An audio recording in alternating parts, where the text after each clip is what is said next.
the hidden point where control is decided. Hold this point steady as we begin. Most people believe the mind reacts. They assume something happens, and the reaction follows automatically. Words are spoken, a message arrives, a delay occurs, and the inner state shifts as if pulled by force. This belief feels obvious, but it is mistaken. Events themselves carry no command. They arrive without instruction. They are neither hostile nor supportive. They are simply occurrences. What disturbs you is not what happens, but what you decide it means. Between the event and the reaction, there is a judgment. That judgment is not imposed. It is chosen. Often quickly. Often without notice. But still chosen. When you say, "I couldn't help it," you are describing speed, not necessity. The mind moved fast, but it did not lose authority. Responsibility was not removed. It was ignored. Stoic discipline begins here, not by calming emotions or managing outcomes, but by recognizing where choice still operates. You are not responsible for what appears. Impressions arise on their own. You are responsible for whether you agree with them. This distinction is uncomfortable because it removes excuses. It does not blame circumstances. It does not soothe. It returns authority to where it has always been. If disturbance feels inevitable, it is because this moment is overlooked. Not because it does not exist. Notice this carefully, the boundary between authority and events. Before discussing discipline, ownership must be precise.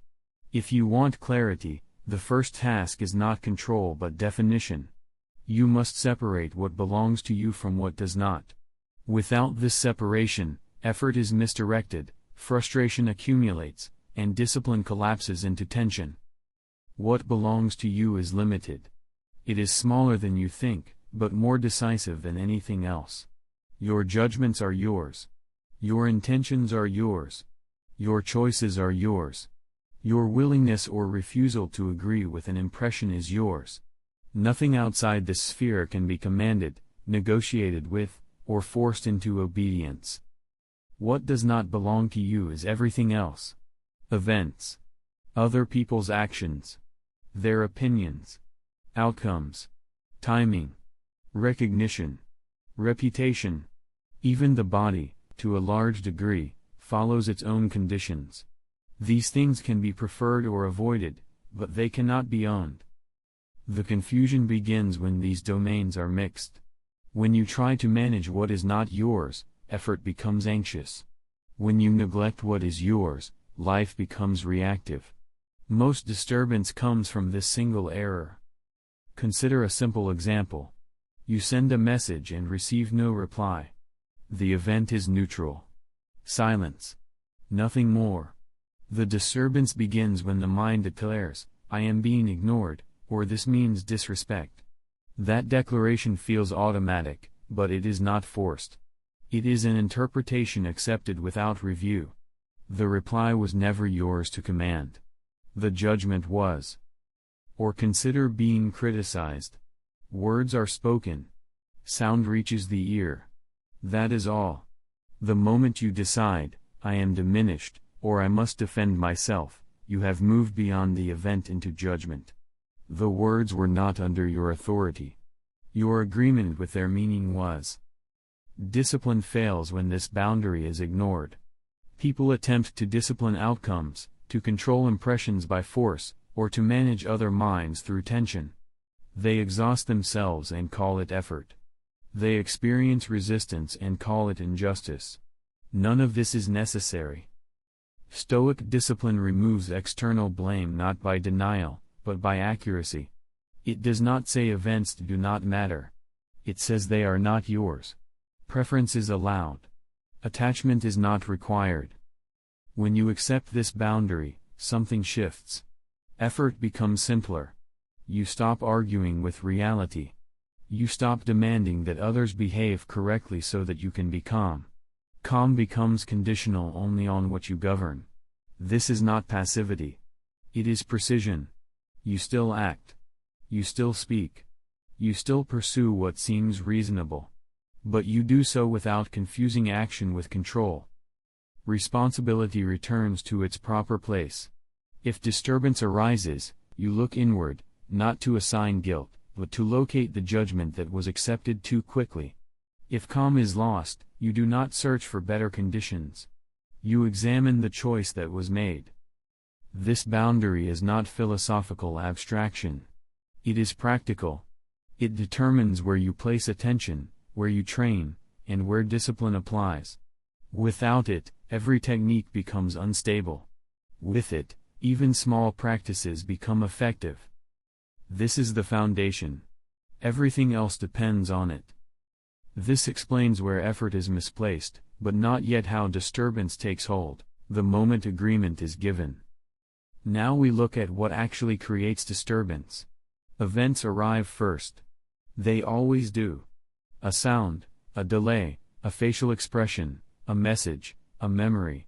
These are impressions. They appear automatically. You do not invite them, and you do not prevent their arrival. This is not where freedom operates. What follows is judgment. The mind offers an interpretation: this is bad, this is unfair, this threatens me, this should not be happening. These statements often appear silently, fully formed, and with confidence. Because they arise quickly, they are mistaken for facts. The critical moment comes next. Assent. Assent is the agreement you give to a judgment. It is the moment you say, often without words, yes, this is true. This is where responsibility enters. Not before. Not after. Here. Impressions are automatic. Assent is optional. This distinction is subtle but decisive. Feeling something is not the same as agreeing with what the feeling suggests. Tension in the chest does not require the conclusion that you are under threat. A surge of irritation does not require the verdict that someone has wronged you. The body reacts. The mind proposes. You decide whether to confirm. Most people never notice this sequence. Impression and assent blur together. Thought becomes verdict without review. Disturbance feels inevitable because the point of choice is skipped. Consider criticism. Someone says something unfavorable about your work. The impression arrives: sound, meaning, memory. The body tightens. This is natural. The judgment follows: I am being attacked or I am being disrespected. The moment you assent to that judgment, emotion escalates. Defense forms. Speech sharpens. Calm is lost. Not because words were spoken, but because agreement was given. Or consider delay. A plan does not move forward. A response does not come. The impression is simple: waiting. The judgment adds meaning: my time is being wasted, this should already be resolved. When you assent, impatience appears. The mind begins to argue with reality. Nothing external changed. Agreement did. The pause before assent is brief, but it exists. It may be no more than a breath. But within that breath, freedom operates. You can allow the impression to be present without confirming its verdict. You can say, this is an appearance, and wait. That waiting is not suppression. It is examination. This is why Stoic discipline focuses on judgment rather than emotion. Emotion follows assent. Remove the agreement, and the emotion loses its authority. It may still appear, but it no longer commands action. Notice the difference between I feel anger and I must act on this anger. The first is an observation. The second is a decision. Only one belongs to you. This is not a demand for perfection. Assent is often given too quickly. That will continue. The practice is not to eliminate error, but to shorten its duration. To catch agreement sooner. To withdraw assent when it is found to be careless. You are not responsible for the speed of impressions. You are responsible for the judgments you allow to stand. This is the point at which inner freedom either begins or is surrendered. Not in controlling the world. Not in managing outcomes. But in deciding which thoughts receive your endorsement. Understanding this mechanism is clarifying. But clarity alone does not produce discipline. Understanding this does not create discipline. What discipline actually trains? This is where most people misunderstand discipline. Discipline is often imagined as force, as pressure applied to the self, as endurance, suppression, or constant resistance. Under this view, discipline means pushing through emotion, ignoring discomfort, or holding tension in place until it breaks. This is not Stoic discipline. It is exhaustion disguised as virtue. Stoic discipline is training, not punishment, not suppression, training of attention, judgment, and response. What is trained is not the elimination of impressions, but the handling of them. You are not practicing to feel nothing. You are practicing to choose deliberately. Repetition matters more than intensity. A single act of restraint does not build discipline.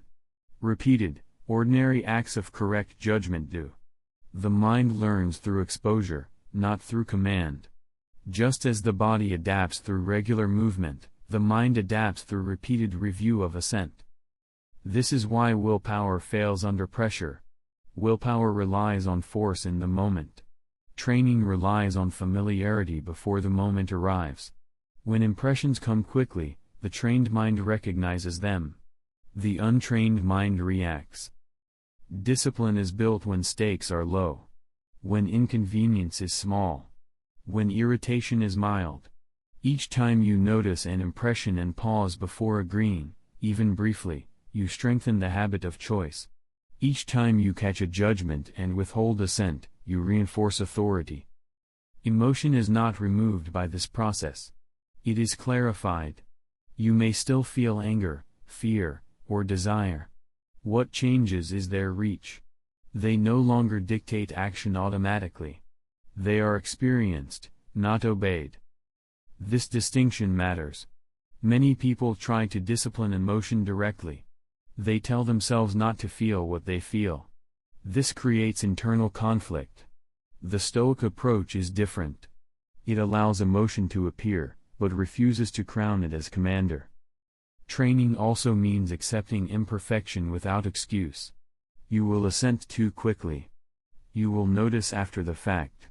The practice is not to condemn yourself, but to correct course. To say, agreement was given without review, and to withdraw it if possible. That withdrawal is itself training. Pressure reveals what has been practiced. In calm moments, philosophy is easy. Under strain, habits surface. Discipline prepares you for strain by shaping habits when conditions are ordinary. This is why discipline cannot be improvised. You do not decide to be disciplined in the heat of disturbance. You discover whether you have been training. Stoic discipline is quiet. It does not announce itself. It does not rely on dramatic acts.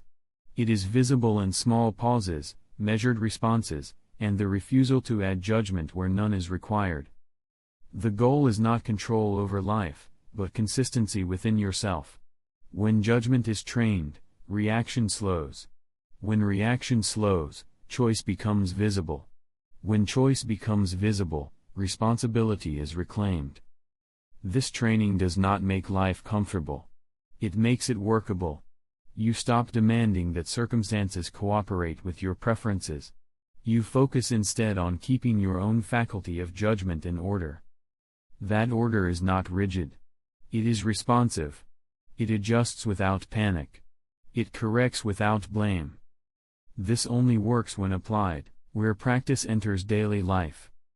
This practice is proven in ordinary moments. Stoic discipline does not wait for crises. It is tested in what seems minor. Small delays. Brief irritations. Quiet disappointments. These moments are not obstacles to practice. They are the practice. The first discipline is anticipation of impressions. Not anticipation of events, but of appearances. You know inconvenience will occur. People will misunderstand. Plans will shift. Words will be poorly chosen. To expect this is not pessimism. It is accuracy. When impressions arrive as expected, they carry less force. Surprise amplifies judgment. Familiarity reduces it. This anticipation must remain calm. You are not rehearsing arguments or preparing defenses. You are reminding yourself that impressions will appear, and that their arrival does not require agreement. When inconvenience occurs, the mind says, "This is what I expected," and urgency weakens. The second discipline is the pause before assent. This pause does not need to be long. One breath is sufficient. The breath creates space. In that space, you identify what is happening. An impression has appeared. That recognition alone interrupts automatic agreement. You do not argue with the impression. You do not suppress it. You simply delay confirmation. Often, that delay is enough for the judgment to soften or dissolve. If it does not, you still retain the option to choose your response deliberately. This pause is not passive. It is active restraint. It is the moment where freedom operates. Without it, reaction takes over. With it, choice returns. The third discipline is the evening review. This review is not moral judgment. It is observation. You look back at the day and notice where assent was given quickly and where it was withheld. You do not praise success. You do not condemn failure. Both distort learning. Guilt is itself an unexamined judgment. It adds a second disturbance to the first. The purpose of review is clarity, not punishment. You identify patterns. You see where impressions tend to overwhelm. You note where the pause was forgotten. This information guides future training. When guilt appears, it should be treated like any other impression. Observed. Examined. Not obeyed. These practices are simple, but not easy. Their simplicity invites neglect. People search for techniques that feel dramatic. Stoic practice feels plain because it operates where authority already exists. Daily practice does not eliminate difficulty. It reduces confusion.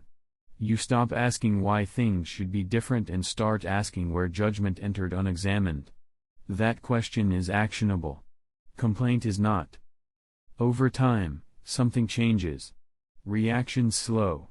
Not because you force them to, but because the habit of assent weakens. You begin to notice impressions earlier. The pause becomes familiar. The mind learns that not every thought requires endorsement. This is not constant vigilance. It is regular attention. You are not watching the mind every moment. You are returning to it when disturbance signals that agreement has been given too freely. Ordinary life provides endless material. A missed appointment. A critical tone. A plan undone. Each is an opportunity to practice without consequence. Each strengthens the same faculty required under pressure. When practice becomes consistent, it stops feeling like effort. It becomes maintenance. You maintain the boundary of what belongs to you. You maintain the pause. You maintain clarity. From practice, sovereignty emerges, what freedom remains under command. Now we can speak precisely about freedom. Freedom is often imagined as ease. As having fewer obstacles, fewer demands, fewer interruptions. Under this definition, freedom depends on circumstances cooperating. When they do not, freedom appears lost. This is not freedom. It is comfort, and comfort is fragile. Stoic freedom is different. It does not promise ease. It preserves authority. Life does not become simpler when you practice discipline. In some ways, it becomes more demanding. You see more clearly where responsibility lies. You no longer attribute disturbance to fate, people, or conditions. You take ownership of judgment. That ownership requires attention. What remains under your command is narrow, but sufficient. You retain the power to examine impressions. You retain the power to delay assent. You retain the power to choose your response in alignment with reason rather than impulse. Nothing external can remove this unless you surrender it. This freedom does not remove pain. Loss still hurts. Disappointment still registers. Fear may still appear. The difference is that these experiences no longer dictate your conduct. They do not decide your words, your posture, or your next action unless you permit it. This is why Stoic freedom is described as inner sovereignty. A sovereign is not free because the world is calm. A sovereign is free because authority is not outsourced. Decisions are made internally, according to principle, not circumstance. Comfort seeks conditions that feel good. Freedom seeks alignment with what is yours. Comfort demands predictability. Freedom adapts. Comfort resents disruption. Freedom expects it. When authority returns inward, something subtle happens. You stop bargaining with reality. You no longer say, "I will be calm if this changes." Calm becomes independent. It rests on whether judgment is in order, not whether outcomes are favorable. This does not mean withdrawal. You still participate. You still work, speak, plan, and correct. But you do so without tying your stability to results you cannot command. Effort becomes cleaner. Action becomes steadier. Freedom must be maintained. It is not achieved once and secured forever. Each day presents new impressions. Each impression invites agreement. Maintenance is the ongoing refusal to abandon judgment to speed or habit. When freedom is neglected, it is not taken by force. It is given away through careless assent. A single unexamined judgment can re-establish old chains. This is why practice never ends. Nothing outside you must change for this to begin. Circumstances do not need improvement. People do not need correction. Timing does not need adjustment. Only judgment requires attention. This freedom does not announce itself. There is no dramatic moment where it is acquired. It is noticed quietly, often in restraint. In the moment you choose not to react. In the moment you pause instead of defending. In the moment you allow an impression to pass without confirmation. These moments accumulate. Over time, you trust your own authority more than the urgency of appearances. That trust is stability. Freedom is not the absence of pressure. It is the ability to meet pressure without surrendering judgment. It is the refusal to let external movement dictate internal order. Nothing more needs to be added, the responsibility that cannot be delegated. This ends where responsibility begins. If one point must remain after everything else is set aside, it is this: no one else can carry your judgments for you. They cannot be outsourced, shared, or excused by circumstance. They remain yours whether you acknowledge them or not. You may be tired. You may be distracted. You may be under pressure. None of this removes the fact that assent still occurs. A judgment is still accepted or withheld. The mind still chooses, even when it chooses poorly. Stoic discipline does not demand perfection. It demands honesty. When disturbance appears, the task is not to justify it or suppress it, but to locate where agreement was given without examination. That location is always internal. It may be difficult to see. It may be uncomfortable to admit. But it is never elsewhere. Accepting this responsibility does not mean self-criticism. It means clarity. You stop explaining yourself to events. You stop negotiating with other people's behavior. You return to the only faculty that can be ordered. Imperfection is not a failure here. It is expected. You will react. You will notice late. You will assent before remembering the pause. None of this disqualifies the practice. What matters is that responsibility is reclaimed when awareness returns. The work is quiet. It does not require dramatic change. It requires repeated return. Return to the pause. Return to what is yours. Return to the distinction between what appears and what you agree to. Nothing in this teaching promises comfort. It promises stability of authority. You may still feel the weight of events, but you no longer confuse that weight with command. The work is simple. It is not easy. And it is yours. Practice this today in something small.